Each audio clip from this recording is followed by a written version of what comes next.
Hey guys, what's up? Welcome to another episode of Let's Tech About It. Well, this is usually a podcast for two tech enthusiasts, but then when we get into more interesting conversations, we need a smarter bro out there. He doesn't look like the ideal tech geek, but today is a very special episode because not only are we talking about something a little different from our traditional domain of wearables and, well, apps and Clubhouse and whatnot, but we are getting into the streaming game. And that's when I realized that Aman sits all the way in LA and I sit here in Bombay, and perhaps we're just consumers. But while we do sort of create content for it, there has to be someone with a sound business mind who can actually break down the numbers for us. That special someone is Ambesh Tiwari. Ambesh, thanks for joining us on our conversation today. Thank you for having me, Ayush. Thank you, Aman.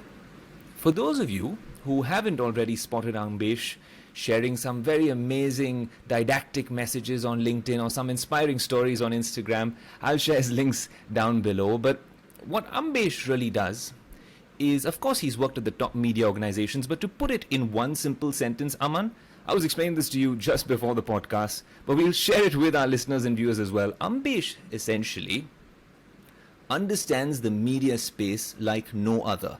If you want the right gyan, the right sort of insights into the media, content, and startup space, well, Ambesh is the guy who knows the strategy, who knows the marketing, and who understands content even better than I do. So, Ambesh, we're honored to have you here on the Let's Tech About It podcast. You are now officially a geek like one of us.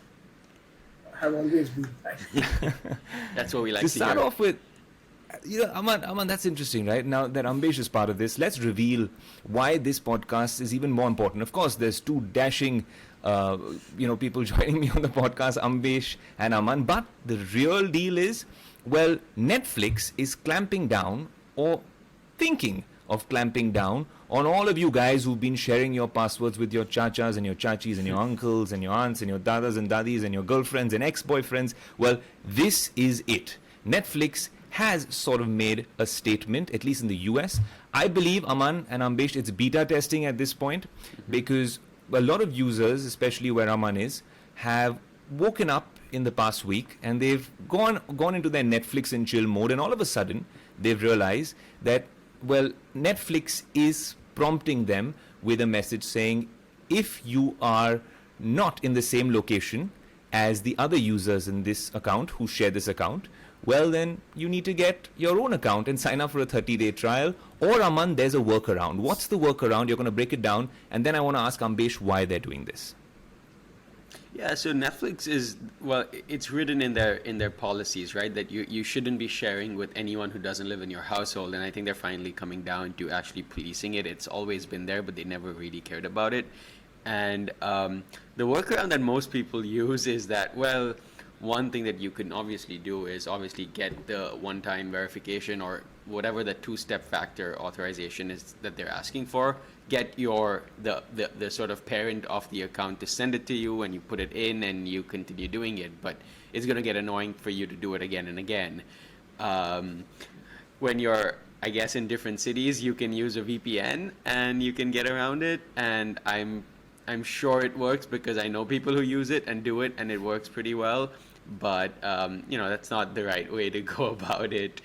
But and I mean, you can always just say that you are in the same account, but there's so many peculiarities here because you what if you are, I don't know, like it's a married couple and one person is traveling and wants to log in? What happens then? Or what if it's your son who is in university and wants to log in and it's a family account? Like, what happens then? Like, there are all of these other possibilities that we don't have the answers to, and I guess that's why Ambesh is going to enlighten us on what he thinks is the best way forward, or what are these answers that some of us are looking for, and how they're going to enable these peculiar situations where you don't live in the same household, but it's the same family. It's your mom or your dad. I cannot, at least your immediate family. Ambesh, that's interesting. Now I know how much of content you actually consume, and then obviously on the business side you understand things like no other, like I mentioned in your very generous introduction, I must say. So now when we break it down, Ambesh, clearly Netflix is clamping down because somewhere they think, especially in Western markets, that boss, we are losing out on billions of dollars of subscription revenue. Maybe it's time to clamp down. The first part I want to ask you is, well, the question is that, is this something we can see from beta testing phase moving out and spreading all over the US and then to markets like India? So, I used to answer the first part of your question. I think we should look at some of the recent subscriber numbers. And so, if you look at the latest quarter which they've released, I think they have around 72.5 million subscribers in the US alone. Now, that is, to my mind, a very significant number because look at it this way. So, an average US household is about 2.5 individuals. Now, multiply it by the 70 million subscriber base which Netflix currently has in the US. We are covering anywhere between 200 to 210 million individuals, assuming that there is one individual in each household.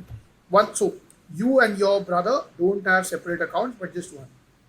Now, that to my mind is about 2/3 of the American population, which pretty much reaches a monopolistic situation for any product.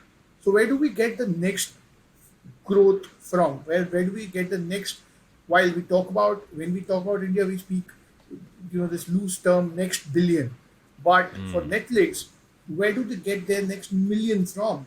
And there is absolutely no other way to get it other than stopping whatever password sharing is being done. Because to my mind, with Disney Plus coming in, they have reached the point of saturation where every single subscriber that they are gaining, it's becoming tougher by the minute with the kind of value proposition which Netflix offers. Now, if you allow me, let me give you a bit of context on why would have Netflix grown. Now, while we spoke, what I spoke was from Netflix point of view, but now let's go back to the history of Netflix and the streaming part of it. I'm not talking about the DVD business. From the consumer standpoint, and Aman, please correct me if I'm wrong, but in the US, I think an average cable connection is about anywhere between $75 to $150 a month. Yes. That's about $100 odd a month. In comes Reed Hastings and says, great, $11 and you have it all.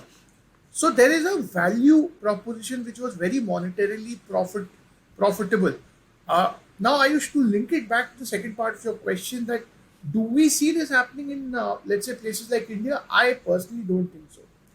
Because they haven't reached that saturation number. In fact, the more their passwords are shared, the more will people or the consumers taste the blood.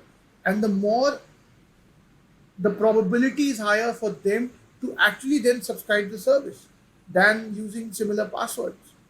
Mm-hmm. So, plus look at India and Indian OTT space. So let's talk America first.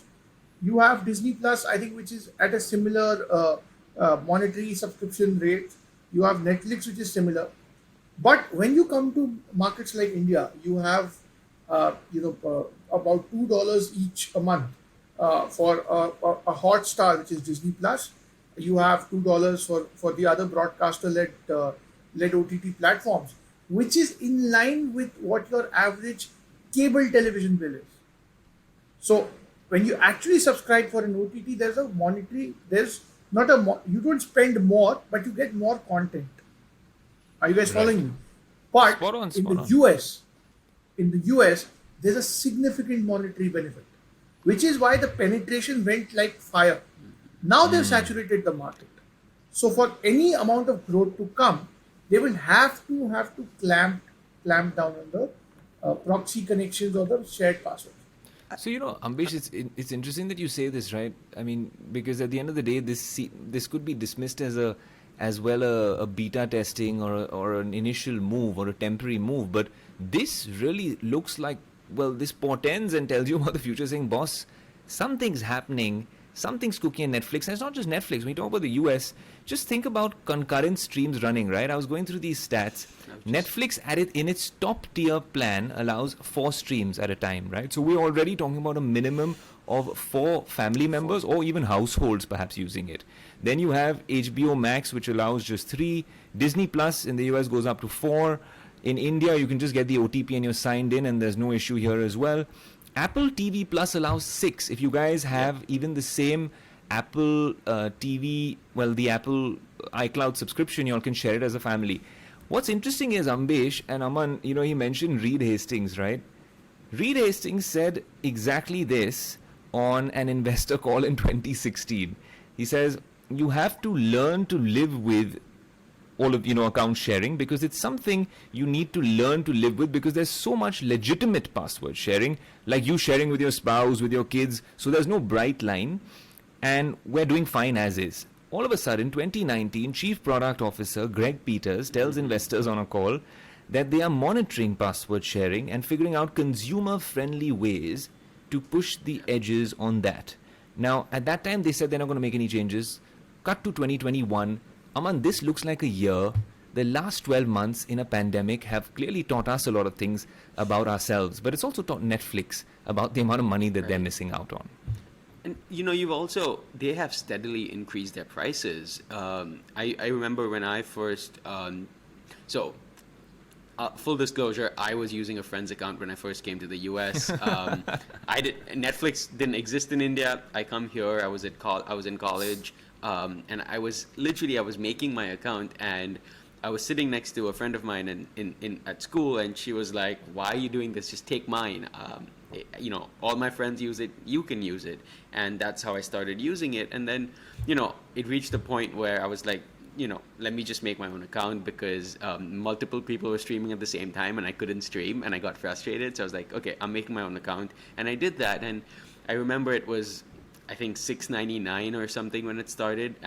I took the most basic plan, and then over time I increased it to a family plan, because then my girlfriend uses it, I use it, and it's just easier that way. And it used to be, I think, $12.99 when I first taken it, and it steadily increased up to $17.99, which is about $5 in not even, maybe just about a year or 2 years. So that's a steady increase.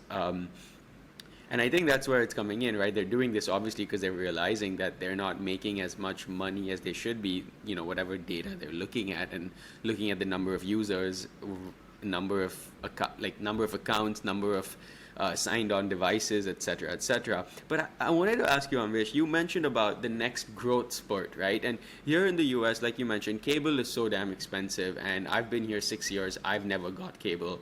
In fact, I actually have YouTube TV, which I think is a good alternative to cable, because you get a really good range of channels and not all the extra stuff that you're never gonna watch. So I use YouTube TV, but other than that, if I open up my phone right now, if I go to my entertainment, I have Netflix, Amazon Prime, I have Hotstar, HBO Max, Hulu, Disney Plus, Paramount Plus, Peacock, Discovery Plus, CBS, and that's probably not all that you can get. So do you think the question is, for Netflix to be relevant or to have their next growth spurt, it needs to be a spread, maybe better content or better originals, or better, maybe like how Amazon Prime and I think the UK, they've moved into sports. Does Netflix need to figure out a way to move into something different to get that at least in the US? Because I don't see a way that they're going to get another 60 million users in like 2 months, like unless obviously they go really hard down on the password sharing and people have no option but to then go and make their own accounts, which I honestly don't see happening, because there's so much good alternative content out there. So I want to, I think, answer your question. There's a saying, I think, which you guys would know better in the tech world, that you are the consumer last great experience is your minimum experience for the next turn. And that's pretty much what is happening with the streaming industry as well. That whatever is the last great show that you've seen. Now, whenever we're going to talk about any sports-based documentaries, now the last dance is your bare minimum benchmark. It either has to get better, the expectation is better. Now, the quality of content is really, really enhancing. Now, everybody needs to be an in-house HBO. For that, everyone needs money. And where do you get the money from? You get the money from your maximum ARPU market. And that, to my mind, currently is the US, because US is the saturated market for them. US is the market which would have broken even already for them. So that is the market they're going to start making maximum money from. And how do you do that? Now they've saturated the category of content or the genres of content. They've already done that. So what do you do? What is the next strategic step? It is actually to ensure subscription goes up. And if I were Netflix, I would be looking at how many unique devices have seen or binge watched season 1 or 2s of multiple shows. Yeah. So I know that if I clamp it down right now, if that number is significantly big, they will have to subscribe Right. for the third season. So if there's something like that that's happened in the US market, I'm pretty sure they will go very heavy. But in the developing nations or in the countries they've launched in the last 4-5 years, I don't think they will be trying this tactic. That's interesting. That's very interesting. Ambesh, I just want to understand one thing from you. When you talk about content and the content pipeline these kind of guys have right now, it also becomes interesting how things have changed in the US. Do you think something like that could be happening in India? And I speak specifically about India. For instance, now, if you were to watch the 3 main shows that people used to subscribe to Netflix for a few years ago, was Friends, Grey's Anatomy, and The Office. Okay, these are their usually the 3 most popular stream shows anywhere in the world. Now, different OTT platforms get the rights in different geographies. But strangely enough, now, earlier you could just get that on one Netflix subscription. Now, if you want that, because that content has gone off Netflix and has gone to maybe the likes of HBO, I think, and Peacock and the others, it costs Friends you is still there on Netflix. Not globally. Not out here. I think globally. Not globally. Not Yeah. globally. Not globally. So that's what I'm saying. So I'm saying let's draw from the instance from globally, and this is happening, Ambesh, to a great extent with this Disney plus Hotstar, the merger of content as well, because a lot of the things that were solely available on other platforms have now been pulled off by Disney, and we're seeing it on that Disney plus Hotstar app, right? Now that sort of hodgepodge that we're seeing and this khichdi that we're sort of seeing. Now that consumer in the US today has to pay over $42 to watch those 3 shows because he needs 3 subscriptions to stream those 3 shows, right? Legally. Now, in that sense, you can understand why there's password sharing going on. That said, do you think now that this is happening in India as well? Now think about it. We're seeing Lionsgate coming in, going really going full on a marketing campaign right now, right? And they're going really heavy on it. And we're seeing a lot of the content that we saw anyways on Netflix and Hotstar is there now on Lionsgate. Clearly, we're not going to see it over there. I'm getting a lot of prompts on Netflix, Ambesh, which are telling me, watch this show before it expires. March 31st is the last date for this show. So they're wrapping up their content libraries there. Will this happen where, and also a lot of the top Indian OTT players are acquiring some top content as well? Where will we be in a spot, right, in India as well, where we'll have to essentially see the breakdown of the Netflix library or the breakdown of the big boys Prime library and maybe see it on all different OTT providers? So Ayush, I think the first way to analyze your problem statement would be to look at the consumers who are watching Netflix or subscribing to Netflix only for Hollywood or English content, which is the likes of Friends, or for Hotstar, it would be a Game of Thrones and so on and so forth.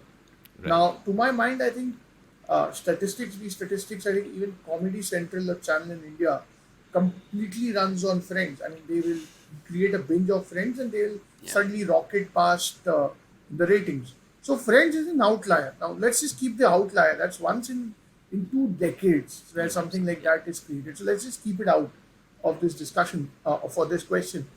But now when you look at India, they are Netflix is pretty much releasing about 2 content pieces a month in my own language of preference. So what is expiring? They own the IP now. So they are radically moving towards created content than syndicated content, which is precisely the reason why they need more cash. Because if I were to go in and I were to create, so for example, their latest release, Bombay Begums, while it has gathered mixed reviews, one peculiar thing which I noticed about the show is that even for a role worth, say, 2 minutes, and 2 minutes in a show whose length would be about 350 minutes, you don't have an unknown face. Yeah. They don't have an unknown face. which means look at the amount of money they're spending. Yeah.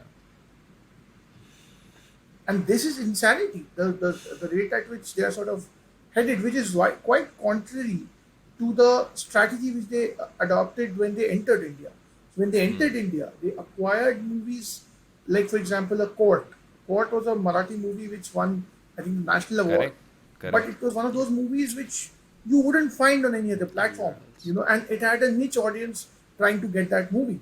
So they've started with the long tail, but now they're going all mass. And if you have to get the all mass, it doesn't come for free.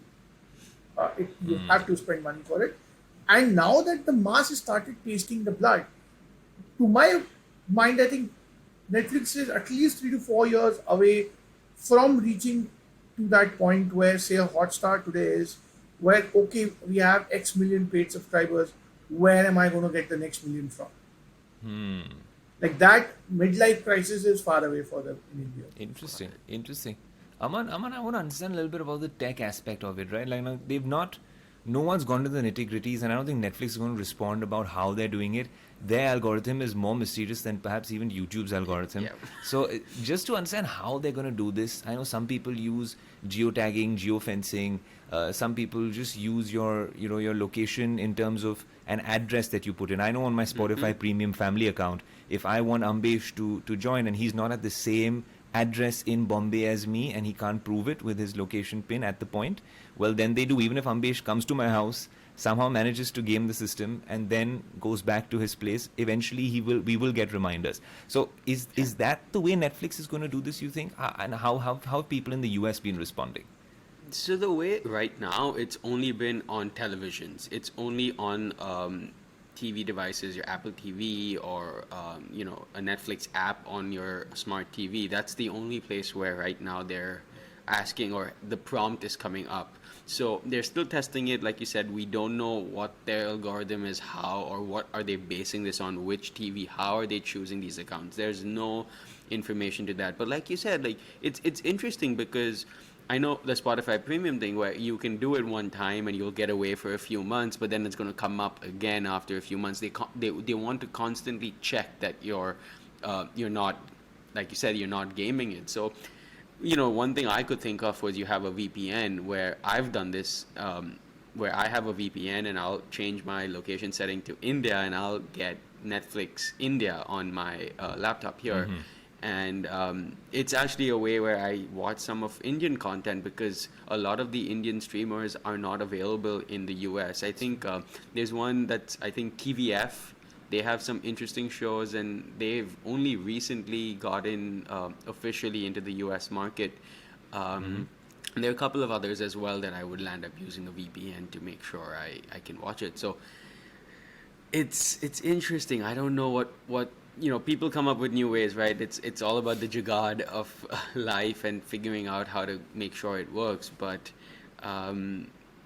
no, and I read this somewhere where what Netflix is going to do is that they're going to make it annoying for you to share the password more than anything else, and you'll reach a point where you'll get so frustrated for either having to constantly ask for that one time or for that that pin code or the whatever it is that they want, the pin that they want you to put in. They're going to constantly ask for it, and you're going to get annoyed of having to constantly ask the person, constantly putting it in. And we covered it last time. Putting in codes on your TV is not fun using that old school remote. So you're going to get annoyed about it and land up getting your own subscription, which happened to me. I got annoyed with the fact that I couldn't stream because there were 8 friends trying to stream at the same time, and I was like, you know what? I'm just getting my own account. And that becomes an issue I'll too, hold right, on Aman? to what you just said, Aman. Yeah. Now look at what the OTT players in India did. Even the trashiest of the apps, Went the to the trashiest OTT, of the OTT apps, the OTP system is perhaps the easiest and the simplest way. Absolutely. So that kind of tells you the strategy which is in India, which is taste blood right now. We'll figure out when we'll make money. Yeah. While in the US, 9 years have gone. Mr. Hastings has given enough to the population of the US. Now it's time he starts making the millions and billions he wants. So, You know, so one well other put, interesting so well that's put. happened out here. Sorry, Ayush, just one thing before. Yeah. Is that you know, Ayush was saying like now to watch Grey's Anatomy, Friends, and I think The Office, you need to get 3 separate subscriptions, and that's crazy because if you add that up, $42, and you're gonna get other stuff as well. You're reaching a point where it's costing you as much as cable TV would cost. And I'm not going to get into why it's better or not, but you're reaching that same price point. And I think they started off, the idea behind streaming was not being as much as paying for cable. But one thing interesting happened recently where I think Hulu, ESPN, Disney Plus have teamed up and offer a bundle where instead of getting, Yeah. you can get all three for I think $15. No, I think individually it would add up to maybe 20 if you were to get it, and together it would be 15, which I thought made sense because I had ESPN and I had Hulu separately. Like ESPN is obviously to watch sports, and then I got Hulu as a trial and I landed up using it. But now it's like I'm paying more by having two, and I canceled that and I took the package, so now I have all three, which is cheaper, which I thought was really great. Is You know, you is know, that some? No, Aman, that's interesting because that comes from the land of bundles, right? Over here, also, I think Yeah. the telecom players are in such a crazy rat race and a war that they've started bundling up with each of the OTTs over here. And in some of the premium plans, which a lot of people don't take anymore because there's so many cheaper plans out there and data plans, you see a lot of them bundling well Netflix as well. But again, now in India, surprisingly, Netflix has a plan which they've I believe, Ambesh, they haven't tested out in other markets, which is the 199 Yeah, mobile only 199. plan. Right now, that's kind of interesting because they know that so many Indian consumers are going to be tuning in on their screens, and a lot of us have Android devices with AMOLED screens, and we're very happy to be watching a lot of our content on the move. And with cheap data costs, I think that becomes easier. It's interesting you mentioned. I'm going to make a couple of points. It's interesting, Aman, you mentioned the cable bit because I remember when I visited the US the last couple of times, especially in New York. Even in 2013 till 2016, there were a lot of people doing the Indian jugaad, which I saw in India many years ago, which was in apartment buildings. They were basically extending their cable wire through the windows and sharing cable and stuff like that. And then even this time around in Dubai, I saw a lot of people sharing Wi-Fi on the same floor because it's so expensive, right? And we tend to take these things for granted in India because they're far more reasonable. Just coming back to the geo tagging, geo fencing, location enabled services part of these apps. And it's interesting how different apps use this differently. You mentioned Spotify. We're talking about Netflix and Disney and some of these other, Disney Plus and the other apps. There's also another app. I've never used it. I believe Ambesh and Aman, you all have used it. It's called Tinder. And on Tinder, on the premium subscription part of the app, if you pay that much more money, I don't know whether it's called premium or pro, you guys can correct me if I'm wrong. But basically, if you want to start swiping and you're bored of Bombay and I'm going to visit Aman in LA, I could basically log onto the app and sign into LA and start swiping in LA weeks before I ever even made it to LA. If I had a stopover in Dubai, I could start swiping in Dubai as well. So look at how they leveraged location-enabled services, and in some weird form, how a VPN creates a proxy. They did it for you anyways legally. So it's interesting how all of them use different services. Ambesh, I got to wrap it up by asking you your personal. Aman mentioned his Jugaad story of Netflix. I'll very quickly tell you mine as well. I had an ex-girlfriend who kicked me off her plan because I was sharing it with her family. Then it started getting really weird when we were adding to each other's lists as well. You got to share one of your instances where, of course, you've done a password sharing bit. I'm pretty certain that you have your own plan from the days when you were struggling and you were not the media guru you are today. I think I unfortunately have always been the generous one who has given the passwords. I have about 4 audio subscriptions, 4 or 5 video subscriptions, and that's about it. In fact, so for my father, it was so a lot of my accounts are connected to my Facebook account, my sign-ins. Now that I can't give it to anyone, so I had to like buy different subscriptions. So I am the consumer Reed Hastings is dreaming about. Fair enough. Today Yeah, I'm Ambesh accused not of giving that. us. Yeah, he's not given us enough scoop, Aman. You've not done a good job. We have to perhaps meet Ambesh in person, and he'll tell us a little bit more about all of the times when even, in fact, maybe if he's the dream customer that Reed Hastings is hoping for and yearning for in India, remember they're going to be sending OTPs and they're going to be sending email reminders. So, Ambesh, if there's any old friends of yours who you want to knock off your Netflix account, if this comes to India, since you're the benevolent, generous one, maybe you can forward those mails to them saying, "Boss, I got to knock you off my Netflix account." Absolutely. So I think just one last this thing. I think to sum it up, Netflix is moving from an ARPECH, which is average revenue per household, to an ARPU model. Interesting. Yeah, they. So from No, I was just gonna say one thing where there's this. It happened to me, and I realized this a few months ago, where every time a new streaming service came up, they would come up with like one blockbuster movie or show that that's their sales pitch, and me, like the dummy that I am, I'm like, yeah, I want that, and I go and sign up, and that's how today I have so many, and I had a few more which I cut back on because I realized that I'm not even using it. I watched one show on it, and it's no point spending $5 a month on it because it adds up really fast. So it's just it's interesting to see where this is going to go and how and it's probably it's another episode altogether, but like the future of moving away from cable TV, right? Where streaming is going to go in the next few years, and how many more subscriptions are we going to add, or if maybe reduce, I don't know. But what it also ensures, by the way, is that if you have different people from the same family subscribing for Netflix, a lot of them will not subscribe to the new services because media consumption, and especially video, is extremely driven on habit. right. That's true. That's true. Also, what it might just imply is that all of us need to be under the same roof if we want to enjoy the next Netflix original, if that's the way Netflix wants us to do it. Because look, we're going to save money.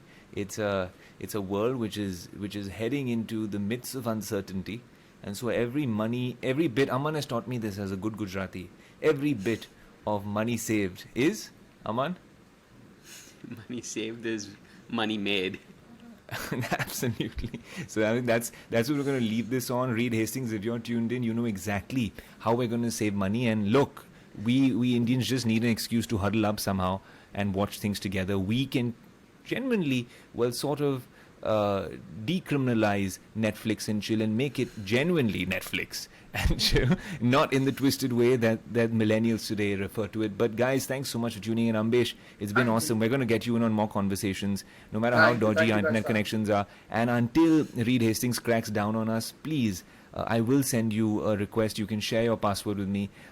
Most likely, I think it should be, Ayush and Ambesh 123. I think that's the one we can go with for all your subscription services. Aman, it's been fun. Okay, guys, if you guys want to tune in to not just the Let's Talk About It podcast, but until Ambesh is coaxed and persuaded into launching his own podcast, just to get into the workings of his brilliant mind, you have to go on to his LinkedIn. It's Ambesh Tiwari.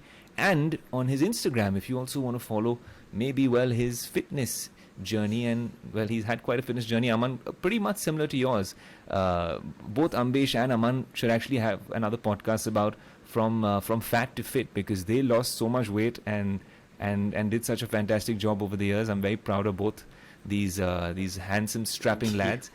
But yeah, as everyone tuned in, let's tech podcast @gmail.com is how you can give us feedback. You can also find us on Instagram. Ambesh is an AMBESHT, Ambesh T, Aman Shed 007, and me, you know who I am, the Ayush Shalavali. Thanks so much for tuning in. Goodbye for now.